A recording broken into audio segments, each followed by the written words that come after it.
Welcome to notice Bangla. আজকে দেখাবো যে একটি মুখের পিম্পলস কিভাবে দূর করবেন সেটি দেখাবো। প্রফেশনাল মাপের ছবি যে কিভাবে করবেন আমরা সেটি দেখাবো আজকে। এখানে যে একটি লেয়ার দেখতে পাচ্ছেন সেই লেয়ারকে আপনি কন্ট্রোল জে বাটন প্রেস করে ডুপ্লিকেট একটি লেয়ার করে নিলাম। লেয়ার করে প্রথমে কর্নার স্ট্যাপ টুলে চলে যাবে। কর্নার স্ট্যাপ টুলে গিয়ে এখানে অল বাটন চেপে ধরে প্রথমে পিম্পলসগুলোকে আমি একটু রিমুভ করে দিব। এটাকে একটু রিমুভ করে দিলাম। এখন কি আমি হেলিং টুলিং ব্রাশটা দেখতে পাচ্ছেন, এটা গিয়েও কিন্তু আপনি কাজটা করতে পারেন নরমাল রেখে। এই যে পিম্পলসগুলো দেখতে পাচ্ছেন অল বাটন চেপে ধরে এই কালারটাকে আমি প্রথমে একটু ঠিক করে নিচ্ছি। পিম্পলসগুলো আমি একটু দূর করে নেব। মুখের কালারের সাথে ম্যাচিং করে আপনি পিম্পলসগুলোকে দূর করে নেবেন।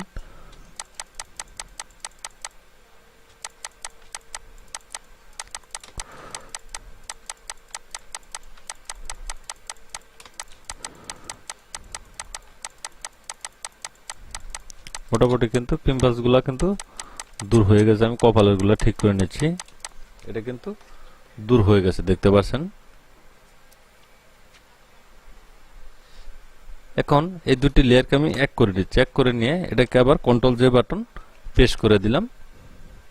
প্রেস করে দিয়ে এখন ছবিটাকে একটু ফর্সা করে নেব। ফর্সা করার জন্য কন্ট্রোল এম, কাজটা একটু বাড়িয়ে দিয়ে একটু হাইলাইট করে দিলাম। আমি হাইলাইট করে দিলে প্রথমে ছবিটাকে আমি ইনভার্ট করে নেব। ইনভার্ট করে এখানে ব্লান্ডিং মোড চেঞ্জ করে এখানে আমি ভিভিড লাইট করে দিলাম। ভিভিড লাইট করে দিয়ে এখন চলে যাব ফিল্টারে। ফিল্টারে গিয়ে যাব আদার্সে গিয়ে যাব আমি হাই পাসে ক্লিক করে ছবির মান অনুযায়ী রেডিয়ান্স অনুযায়ী ছবির এটাকে আপনি রেডিয়ান্সটা কমিয়ে বাড়িয়ে দিবেন। দিয়ে আমি এতটুকু রেখে আমি এটা ওকে করে দিলাম। ওকে করে দিলাম। আমি এখন যাব ফিল্টার, যাব ব্লার গিয়ে গাউসিয়ান ব্লার গিয়ে ছবির মান অনুযায়ী আমি যেটা বলছিলাম আবার ততটুকু পরিমাণ আপনি এটা রেখে এটা আমি ওকে করে দিয়ে এই মাস্ক অপশনটা দেখতে পাচ্ছেন, এটা ক্লিক করে দিয়ে কন্ট্রোল আই বাটন প্রেস করে দিবেন। এখন চলে যাবেন ব্রাশ টুলে গিয়ে ছবিটাকে যখন আপনি একটু ঘষবেন দেখবেন ছবিটা একটু স্মুথ হচ্ছে। ছবিটাকে আমি স্মুথ করে নিচ্ছি। একটু স্মুথ করে নিলাম।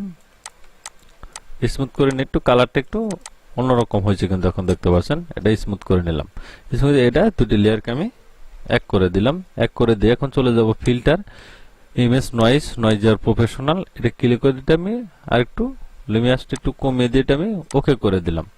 এখন ছবিটা কিন্তু পিম্পলস গুলো কিন্তু চলে গেছে, কিন্তু ছবির কিন্তু অনেকটা কালারটা কিন্তু এদিক সেদিক রয়েছে। সেই কালারটা ঠিক করার জন্য আমি ঠিক করবো, সেজন্য কন্ট্রোল জে বাটন প্রেস করে দিয়ে কুইক বাটনে চলে গেলাম। ম্যাজিক টুলে গিয়ে এটাকে আমি একটু সিলেক্ট করে নিব।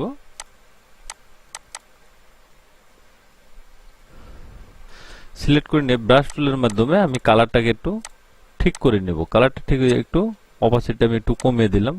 কমিয়ে দিয়ে যে কালারটা সঠিক আছে ওই কালারটার মধ্যে আমি এটা একটু ঘষে নিব যাতে কালারটা অ্যাকুরেট ভাবে সেট হয়ে যায় বা সুন্দর হয়। ঠিক আমি একটু ফেদার দিয়ে দিলাম 10।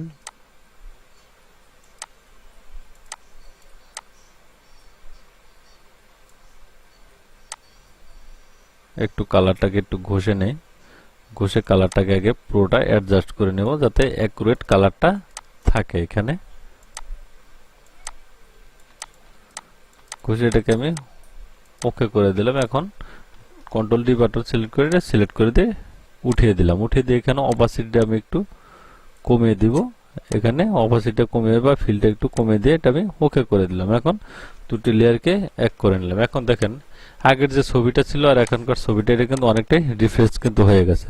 তাহলে দেখেন একটি ছবিকে কিভাবে রূপান্তরিত করতে হয়, কিভাবে পিম্পলস দূর করতে হয় সেটি দেখালাম। ভিডিও যদি ভালো লাগে অবশ্যই লাইক কমেন্ট শেয়ার করে দিবেন, সাবস্ক্রাইব করে বেল আইকনটি চালু রাখবেন। আর নতুন বন্ধুদেরা অবশ্যই সাবস্ক্রাইব করে রাখবেন আর বন্ধুদের সাথে শেয়ার করে দিবেন। ধন্যবাদ সবাই, ভালো থাকবেন, সুস্থ থাকবেন। আল্লাহ হাফেজ।